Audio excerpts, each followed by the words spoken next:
नोएडा में 28 वर्षीय testing engineer Aryan की मौत का मामला अब और गंभीर हो गया है। इस दर्दनाक हादसे का सीसीटीवी फुटेज सामने आने के बाद अब कई नए सवाल खड़े हो गए हैं। फुटेज में जो तस्वीरें कैद हुई हैं वो ये जानने के लिए काफ़ी हैं कि आखिर हादसे से पहले क्या हुआ था।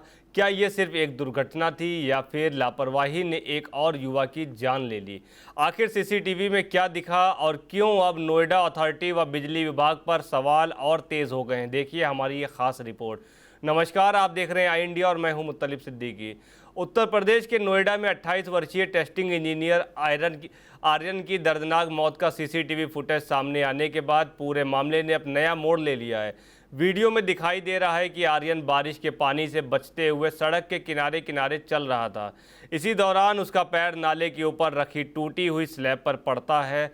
अगले ही पल वो अचानक संतुलन खो देता और खुले नाले में जा गिरता है। अधिकारियों का दावा है कि नाले में गिरने से पहले आर्यन को बिजली का करंट लगा था, जिसके कारण वो खुद को संभाल नहीं सका और हादसे का शिकार हो गया।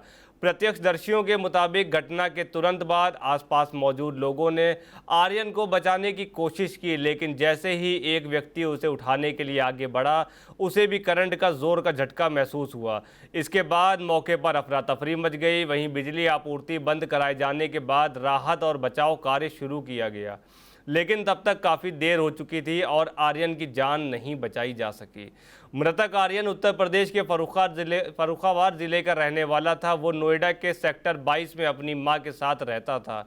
करीब 5 साल पहले उसके पिता का निधन हो चुका था और परिवार की पूरी जिम्मेदारी उसी के कंधों पर थी।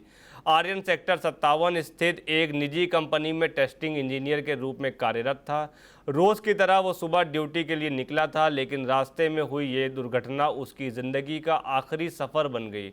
सामने आए सीसीटीवी फुटेज ने नोएडा अथॉरिटी और बिजली विभाग की कार्यप्रणाली पर गंभीर सवाल खड़े कर दिए हैं।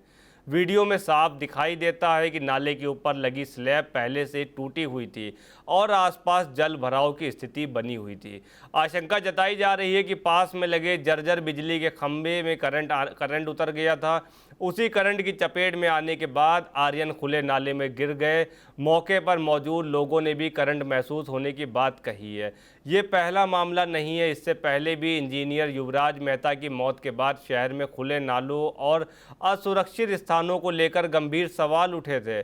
उस समय नोएडा अथॉरिटी के मुख्य कार्यपालक अधिकारी कृष्णा करुड़ेश ने शहर के सभी खुले नालों और गड्ढों को ढकने के निर्देश दिए थे, लेकिन इसके बावजूद सेक्टर 57 का ये नाला खुला रहा और अब एक और परिवार का सहारा हमेशा के लिए छिन गया।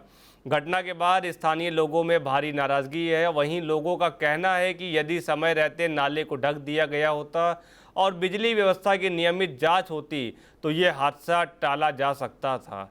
उनका आरोप है कि बारिश के मौसम में भी सुरक्षा इंतजामों को लेकर लापरवाही बरती गई, जिसका खामियाजा एक निर्दोष युवक को अपनी जान देकर चुकाना पड़ा। फिलहाल पुलिस ने शव का पोस्टमार्टम कराकर परिजनों को सौंप दिया है। वहीं आर्यन का परिवार अंतिम संस्कार के लिए शव लेकर फर्रुखाबाद रवाना हो गया। वहीं प्रशासन ने पूरे मामले की जांच शुरू कर दी है। बिजली विभाग और नोएडा अथॉरिटी से घटना पर विस्तृत रिपोर्ट तलब की है। हादसे के बाद नोएडा अथॉरिटी भी हरकत में आ गई है। शहर के विभिन्न इलाकों में खुले पड़े नालों पर तेजी से स्लैब डाले जा रहे हैं और खतरनाक स्थानों को सुरक्षित करने का काम शुरू कर दिया गया है।